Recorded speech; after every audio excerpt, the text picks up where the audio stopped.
bonsoir. Monsieur le maire va lancer la consultation publique de 7h30 ce soir. Le premier, c'est une modification de délimitation de zone. Je vais vous l'expliquer.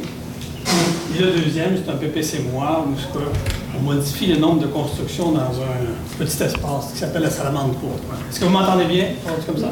Oui, OK. Donc, le premier, modification réglementaire. Je pense que vous avez entendu parler du vieux verger qui se situe ici. Le motif de la modification de ce soir, c'est plutôt d'agrandir la zone H30 en gagnant ça sur la 31. La 31 perdrait ça. Elle perdrait ça pour agrandir la 30. Pourquoi on fait ça? Pour deux raisons. C'est qu'ici, il n'y a que l'aqueduc. Là, il y a l'aqueduc et égout. Donc, du lotissement ici, c'est 2000 mètres carrés qu'on demande. Et du lotissement ici, c'est 600 mètres carrés qu'on demande.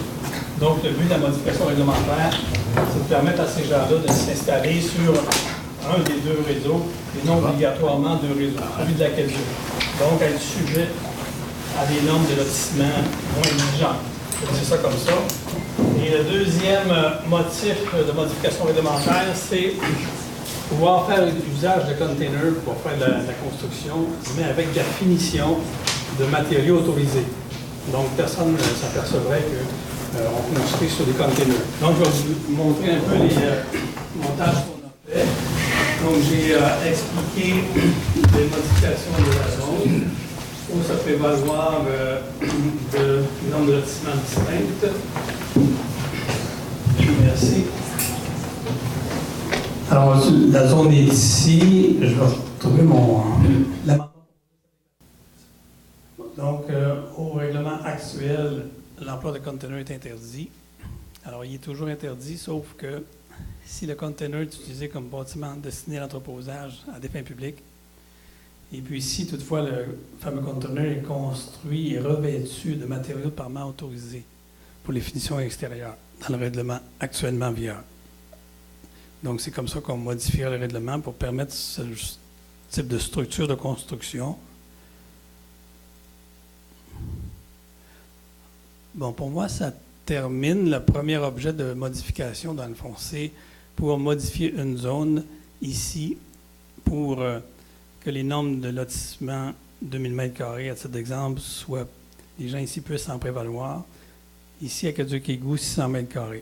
Et l'autre motif de modification réglementaire, c'est de permettre d'utiliser les containers, mais avec une finition extérieure conforme au règlement. Alors, c'est la façon de vous expliquer ce règlement-là. Et puis le deuxième, la séance de consultation commence officiellement à 19h15. Donc, pour les 7 ou 8 minutes qui restent, si vous avez des questions, on va y répondre.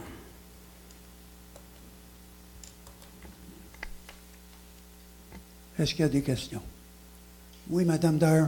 How are you going to control the condition of the containers that might be used?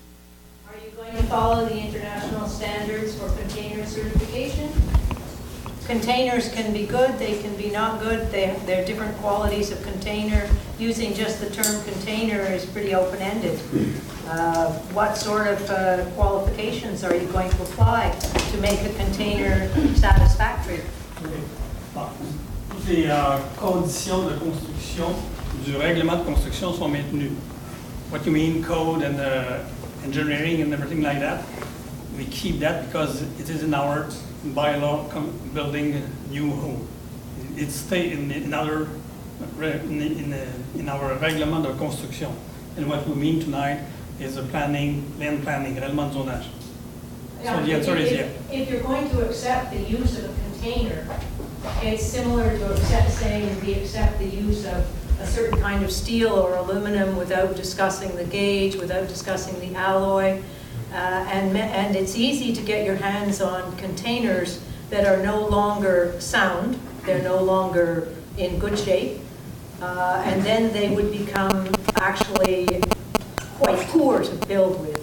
So why don't you go and reference on the international scale of conditions for containers that the only kind of containers that would be acceptable as a building material have to be certified under the international standards for containers. Otherwise, you could just have junk. What I tell you is that Transnational container are in our bylaw, construction bylaw.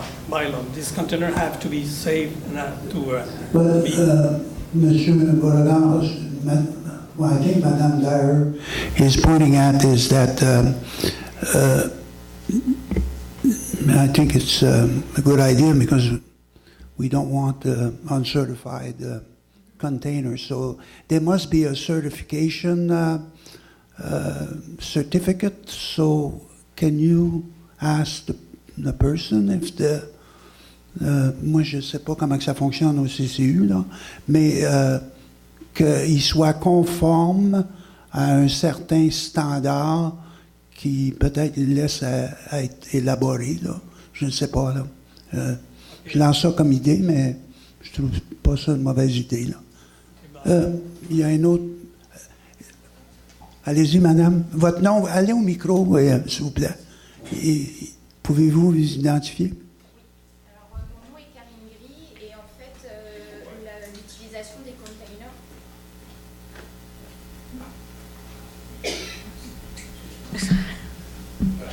Donc, mon nom est Karine Gris et en fait, c'est moi qui ai fait une demande d'utilisation des containers. Je peux répondre à madame parce que la compagnie avec laquelle je fais affaire n'utilise que des containers qui ont transporté, par exemple, des meubles. Ces containers sont ensuite complètement aseptisés, nettoyés et ensuite ils vont être utilisés comme une structure de base pour faire une habitation. Donc, mais il n'y a pas l'utilisation de ces containers. En fait, ce qu'il faut savoir déjà, c'est que des containers, on les utilise pour les transports de marchandises. Ils ont le droit d'être utilisés pendant 8 années. Mais un container, c'est valable pendant des dizaines d'années. Donc, qu'est-ce qu'on fait de ces containers-là? En fait, une fois qu'on a fini de les utiliser, qu'est-ce qu'on en fait? Et l'entreprise avec laquelle je fais affaire, c'est dans un souci d'écologie, de recycler en fait ces containers et de leur donner une nouvelle vie. Je comprends tout ça, mais j'ai travaillé avec les containers et le transport et l'assurance et la certification des containers. Et je suis au courant des standards qu'on emploie pour inspecter les containers. Et je comprends qu'il y a un temps dans la vie d'un container quand ce n'est plus acceptable. Les photos ne sont pas comme il faut, même que le container semble être bon. C'est seulement qu'il faut avoir une sorte de règlements pour assurer. Mais de toute façon, les constructions sont ensuite analysées par des ingénieurs. Donc il va y avoir un rapport d'ingénieur qui sera émis sur la construction, comme quoi c'est une construction qui est fiable et valide, si c'est ça votre question. Non, il y a un système d'inspecter et de qualifier et de certifier les conteneurs. Je sais seulement que ça serait une bonne idée d'avoir une chose extérieure qui peut dire oui, le conteneur est sale. Mais les containers qui sont achetés par la compagnie ont leur certificat comme quoi ils sont valides et qu'on peut les utiliser. Donc la compagnie avec laquelle je fais affaire, qui s'appelle Thinking Habitation, est capable d'émettre, en fait, de donner les certificats comme quoi le container de base qu'ils utilisent a été évalué et fiable. Alors, si vous dites ça veut dire qu'il n'y aurait pas de problème à fournir la certification qui vient avec le container. Normalement, non. Alors, vous voulez intervenir parce que oui. Ça va retomber au oui. CCU. C'était juste un petit point de clarification parce que, évidemment, vous, en tant que personne, vous avez des contacts avec des fournisseurs de containers, puis vous êtes sûr de la qualité de vos containers, puis vous voulez que ça soit une bonne job. Mais nous, on fait adopter un règlement. Et donc, ce que je comprends, c'est que la préoccupation de Mme Dyer, c'est que notre règlement soit suffisamment clair pour que si c'est pas vous, mais c'est n'importe qui d'autre qui veut faire quelque chose avec un container, on s'assure qu'on a un container qui est structurellement fiable. Et pour ça, l'information que je comprends, c'est qu'il y a des firmes qui certifient et donc on pourrait raffiner un petit peu notre règlement pour s'assurer que qui que ce soit qui fasse affaire avec un container, ça ne va pas s'écrouler. C'est ça que je comprends. C'est quoi votre réaction par rapport? Oui, ma réaction, bien brièvement, ce soir, on parle de règlement de zonage, mais le règlement qui porte sur la sécurité, la salubrité, c'est le règlement de construction. On ne le modifie pas. Et le règlement de construction nous permet justement d'obtenir une attestation de salubrité, de solidité, d'habitabilité. Alors ça, on l'offre et on va le demander. Alors, merci, madame. Votre nom? Lucie Tousignan. Oui, merci. Moi, je ne connais rien dans l'urbanisme. Je ne connais pas les règlements de zonage. Par contre, j'ai écouté la présentation du 3 décembre et il y avait une dame, Catherine, qui posait une question, à savoir, elle avait soulevé qu'en ce moment, on était en train de changer des règlements de zonage avant même d'avoir vraiment statué sur le projet du Vieux-Verger, à moins que vous ayez statué. Donc, ma question, elle est vraiment de Mais base. est-ce que ça traite? Bien, je demande pourquoi on fait des Oui. changements. Pourquoi on fait des changements de règlement de zonage à l'heure actuelle? Mais en fait, le promoteur, si je peux dire, du changement, ce sont aussi les mêmes propriétaires que le Vieux-Verger. Alors, eux, ils maintiennent leur espace prévu pour le Vieux-Verger. Et cet agrandissement-là de la zone 130 ne compromet pas le Vieux-Verger. Non, ma question, c'est est-ce que, je demande pourquoi, à l'heure actuelle, en ce moment, on fait des changements au règlement de zonage?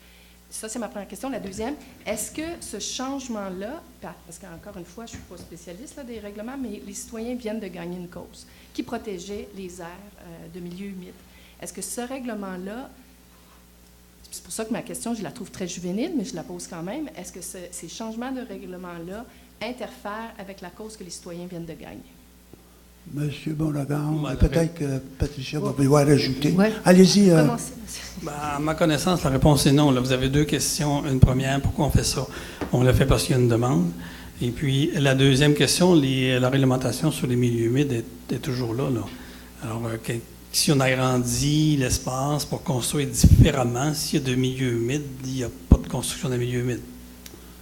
Patricia, veux-tu intervenir? Ouais, ben, j'ai à peu près rien à ajouter là, sur ce que vient de me dire M. Beauregard. Est-ce que c'est suffisamment clair? La dernière, je vais reformuler. Ouais. Avec le dernier jugement gagné en appel de ce que le tribunal a statué de la façon qu'une municipalité devait se comporter face à des règlements de zonage, est-ce que ce changement-là respecte ça? Oui, ça n'a aucun... Parce que là, en fait, on fait un changement mineur. On ne fait pas 360 changements dans 18 millions de zones. Là. Donc, on a le droit de faire des changements à la pièce sur les règlements de zonage si on juge que c'est dans l'intérêt de tout le monde. Puis, on fait ça vraiment en suivant toutes les règles. Fait que je ne pense pas que ça interfère en aucune manière. Non. D'accord. Ben, pour les gens moins éduqués sur les règlements de zonage, je pense que c'est important de faire le mentionner. Est-ce que ça répond à votre question, Oui. madame? Merci. Allez-y, monsieur, votre nom? My name is Chris Sherwood. Could you just go over the minimum lot sizes on H31 and H30 again, please? I didn't Which quite catch it. Say the question again. Could you just go over the minimum lot sizes in zone H30 and H31 again, please? Yes, it's 600 meters La délimitation. for H31 and 2,000 meters for H30. Thank you. OK. Thank you. Est-ce qu'il y a d'autres questions? Alors, on passe au prochain. OK, alors, deuxième consultation, c'est sur le PPC-moi. Ce sont les règlements où, habituellement, on les fait de cette façon-là pour densifier. C'est-à-dire que si on a de la construction à faire le long d'un chemin, un règlement standard, on va dire, vous devez avoir tel frontage, telle profondeur, telle largeur. Dans un PPC-moi, on a fait ici un projet intégré, c'est-à-dire que les gens, plutôt que de s'installer avec ces fameuses normes-là, à peu près toutes pareilles, ils vont décider de s'installer d'une façon différente. Alors, le critère qui a été fixé dans un espace comme celui-là, c'est qu'il faut garder 80% de l'espace naturel. Donc, il reste 20% de l'espace qui peut être construit. Donc, en 2005, ce règlement-là date de 2005, il a été convenu qu'il y aurait 7 bâtiments Et ça donnait quelque chose comme 73% d'espace préservé, ce qui n'est pas 80%.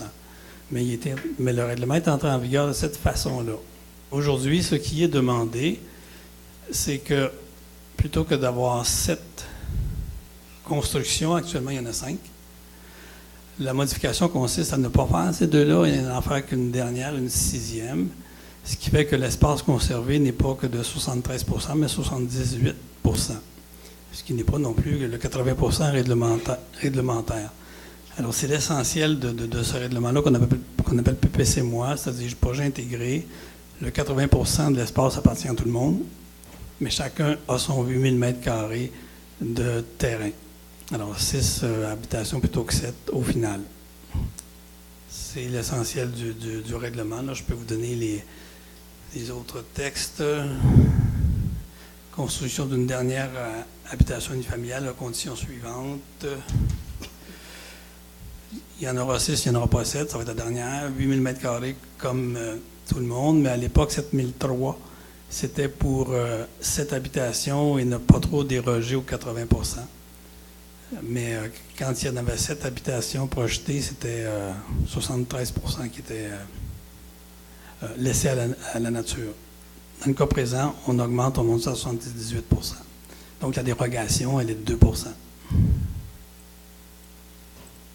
Alors c'est l'essentiel de la consultation sur ce qu'on appelle la salamandre pourpre, passer de 7 habitations à 6 et de 73,4% d'espace naturel à 78%. Est-ce qu'il y a des questions?